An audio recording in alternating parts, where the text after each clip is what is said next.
Taxing foreign companies in India has always been a contentious issue, considering what is the status of the permanent establishment has to do with the taxing agencies in India, and what are the categorization of these foreign companies to ensure compliance is maintained in taxing these companies is one of the biggest problem that India's tax regime has faced internationally.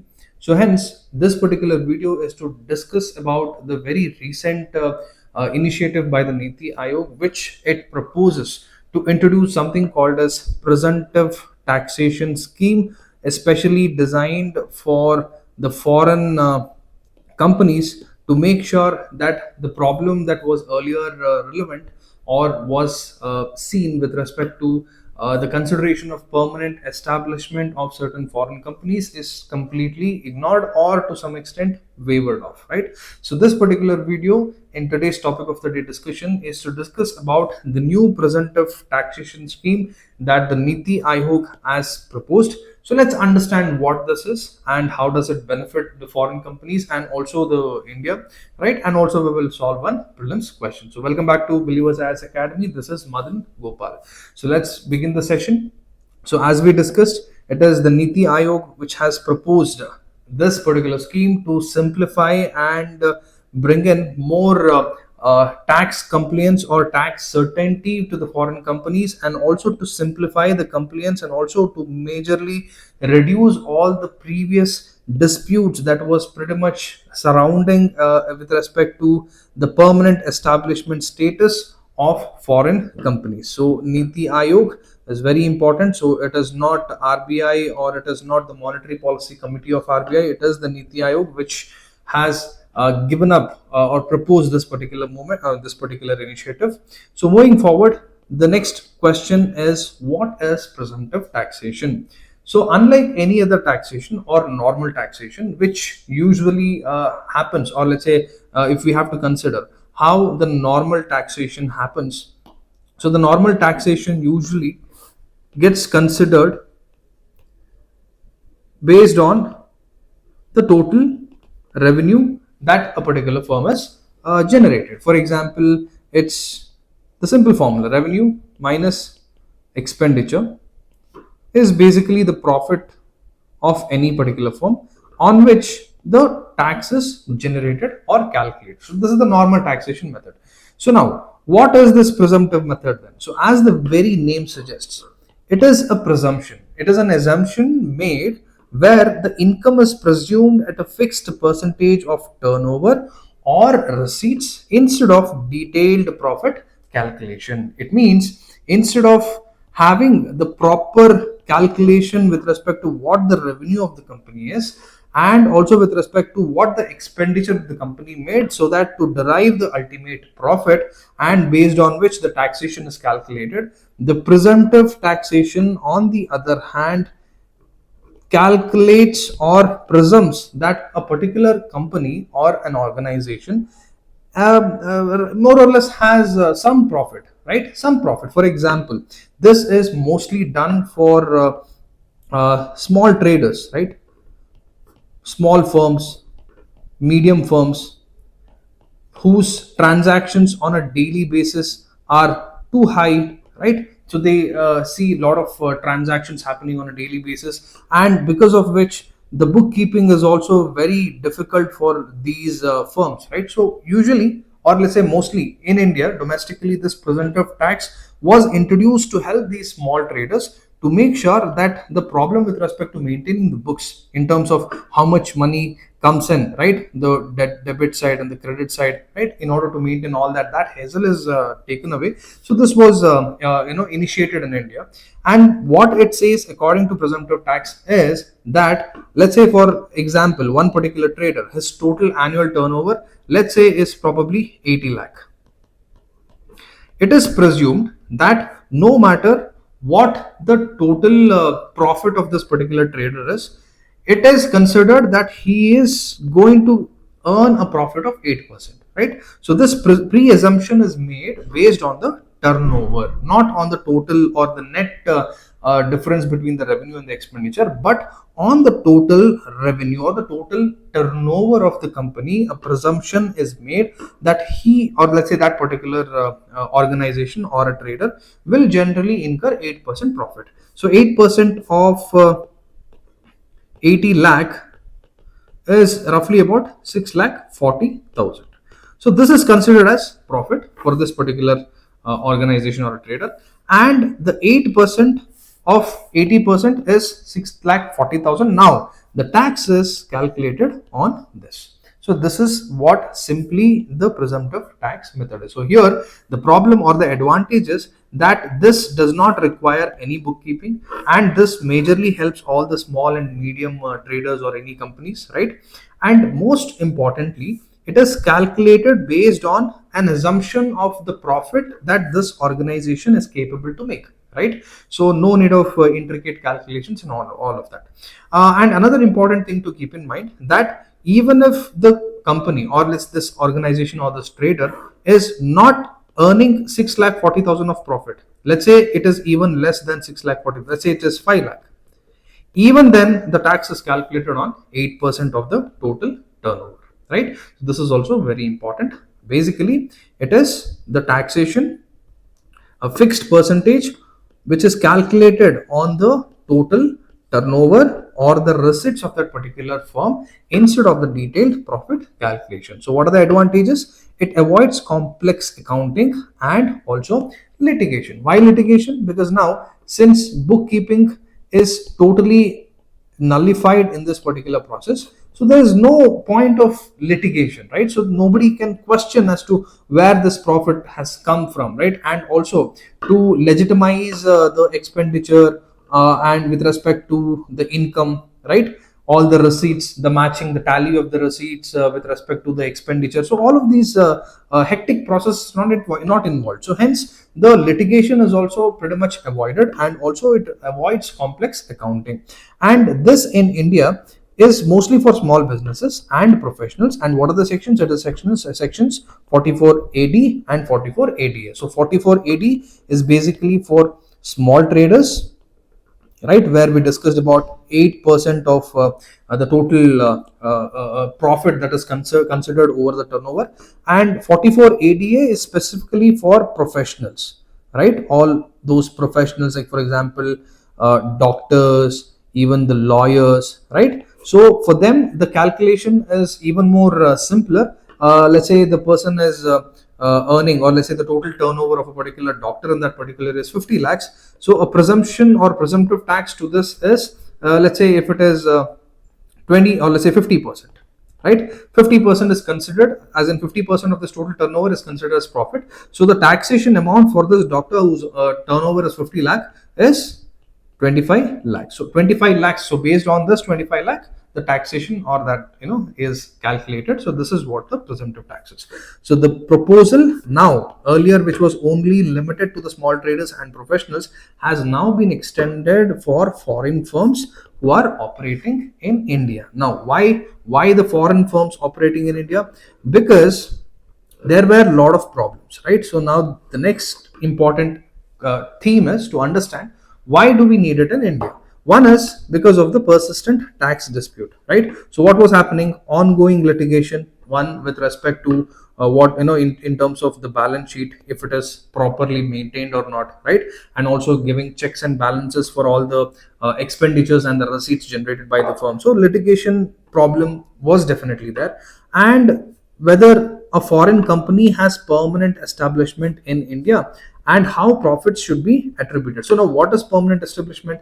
So this is a setup, or let's say a way where a foreign company, if it has to earn, or let's say bring about any business in a foreign country, let's say Tesla wants to have a firm in India. Let's say, for example, Tesla wants to have a firm in India. So it opens a branch in India, and now if it is considered as a permanent establishment, so this is one of the means how Tesla is going to have its branch or operates in India, right? So this is one of the ways how any foreign companies, they operate in India, right? And based on the permanent establishment, the status, taxation is considered or calculated on these companies in India. And the problem was as to how the profits should be attributed, because now let's say Tesla is let's say earning 100 crore from all the Indian clients, right? The Tesla's showroom, which recently, let's say we saw one of the Tesla being opening in the one of the showrooms in Mumbai. Let's say it is earning about, or let's say making a turnover of 100 crores from all the Indian clients. Now the total profit that is generated is absolutely not clearly known. So on what should the government tax, right? So now the government should actually tax based on the balance sheet that Tesla provides, clearly showing what is my total turnover, or let's say the expenditure and also the income that I've generated, and whatever the remaining figure, based on that the government should do it. Now what if Tesla claims that although I have generated 100 crore profit, or let's say turnover from India, the contribution from Indian clients is just 10 crore, or let's say the profit that I've earned is just only 10 crore. Now the government definitely cannot agree to what Tesla says, and now it cannot just simply tax this 10 crore alone, right? It has to obviously get into all the researches, right? I mean, it has to definitely go into the proceedings of the company, and it has to check its balance sheet, and there will be a lot of litigation involved, right? So this was one of the biggest dispute or the problem which used to take years, right? And I'm just giving you example of Tesla, and now imagine all those foreign companies which has opened its branch in India and has a permanent establishment status. So this is the biggest problem, right? So this creates uncertainty, and it also deters investment, right? Because according to the foreign companies, the investment environment in India is not conducive because of the irregularities or the complicity in the tax regimes that India has. It obviously even kind of dissatisfies all the investment, or let's say all the investors as well, right? So this is one of the biggest dispute, like biggest problem as to why we had to come up with the presumptive tax. One is to make sure that the problem with respect to permanent establishment of certain companies are tackled. Another one is to make sure that certainty is brought for all these companies to get an idea that okay, now my total turnover is 100 crore. Now a presumptive tax will be charged based on this 100 crore and nothing else, right? So that is one important changes. And then another reason is need for predictability. So India wanted to project a stable, transparent and investor friendly tax regime to mainly attract what? FDI, especially in the digital and the tech sectors. And next most important thing is to create an environment which is very good for ease of doing business, right? So one of the biggest ways how a country can do is by simplifying its tax compliance, so that it also aligns with India's goal of improving ease of doing business, and also aligns with India's ambitions of towards the Viksit Bharat development by 2047, right? And another important reason why we wanted was to make sure that we reduce or minimum the taxes, even if the actual profit is sorry. Another important reason is to bring efficiency in the revenue and the administrative efficiency, right? To ensure minimum assured tax if actual profit is uncertain, and also reduces burden on tax officers and courts. So obviously, this point is to tell that it ensures minimum assured tax even if actual profit is uncertain. Means now, as we discussed, presumptive tax is based on the total turnover. So even if the company is earning more than 6,40,000, let's say it is earning 10 lakh also, the taxation is only considered on 8% of the profit, not even more. And even if it is getting, or let's say the profit is 5 lakhs, even then the total turnover, or let's say the presumptive tax is not changed. Let's say it considers 8% as the profit, 8% is that's all. Now let's say if for any foreign company, if it is considered as 15%, right, as the presumptive tax, no matter how much ever the company earns, it is 50%, 15% alone. Even if the turnover is 100 crores, or even if it is 200 crores, or even if it is 50 lakhs, the presumptive tax is 15%, and this is based on the turnover. So this ultimately helps the companies to ensure that it reduces tax burdens also on the tax officers of India, and also the courts, because a lot of cases are pending, the dispute cases, so that will also get reduced. And also it ensures that minimum assured tax is guaranteed even if actual profit is uncertain. Now, talking about all the key features proposed by the scheme, now that we have understood what the presumptive tax is, and let's discuss what, simply understand what the various features of the scheme is. One is, they have made or talked about making this particular scheme optional, as in there is no mandatory rule for the companies, foreign companies, that they have to get into this presumptive taxation scheme, because companies can choose between presumptive taxation and the normal taxation. It is up to them. And also they have decided that the rates at which the presumptive taxation will be kept at will be sector specific, means the profit margins will differ from industry to industry. So hence various rates will be fixed for manufacturing units, uh, digitally enabled manufacturers, or let's say anything related to digital digital companies. And then talking about the safe harbor provisions, it also clearly states that once opted for this particular percentage taxation scheme, the tax department won't re-examine PE or profit attribution for those activities. Means once any company, any foreign company gets into the regime of this presumptive taxation, the tax department will not mind checking their PE status or the permanent establishment category, or also meddle with the profit attribution of those activities. Means even if they are earning more profits also, the government or the tax authorities of the country will only stick to what they have assumed, that this is what the tax, or let's say the profit percentage of that particular company. Then is the simplified compliance. So the major agenda of bringing this presumptive taxation is to reduce the bookkeeping. So no detailed books or tax audits are required. And most importantly, it aligns with the global commitment, right? It codifies the permanent establishment and also profit attribution rules in line with the OECD countries and also the United Nations norms, which avoids retrospective taxation. And ultimately, lastly, the scheme or the proposal also talks about capacity building, where it wants to train all the tax officers to handle cross border and digital economy cases consistently. So now that we have understood what the presumptive taxation is, why is it required for India, and what are the different provisions, now let's see what are the benefits for the foreign companies. One is tax certainty, right? It creates more predictable tax rates. So now the foreign companies need not fight all the litigations in the court, proving their balance sheet, whether if it is genuine or not, right? It also creates less litigation, and it brings more ease of compliance for the foreign companies, where it can benefit through fewer audits and paperwork. And it also reduces risks, so no retrospective of or arbitrary assessments. And also, since this particular scheme is made optional, it is up to the foreign companies. They have the freedom to opt out if actual profits are in fact lower, right? So this is also another important dimension. Now, how is it going to benefit India? One is, it improves investment climate, right? Because now that the tax compliance is made more simpler, and it also makes sure that litigation won't happen most often. So it boosts investor confidence, and also this will help India to attract more for foreign direct investments, and it reduces pending tax disputes and administrative costs as well.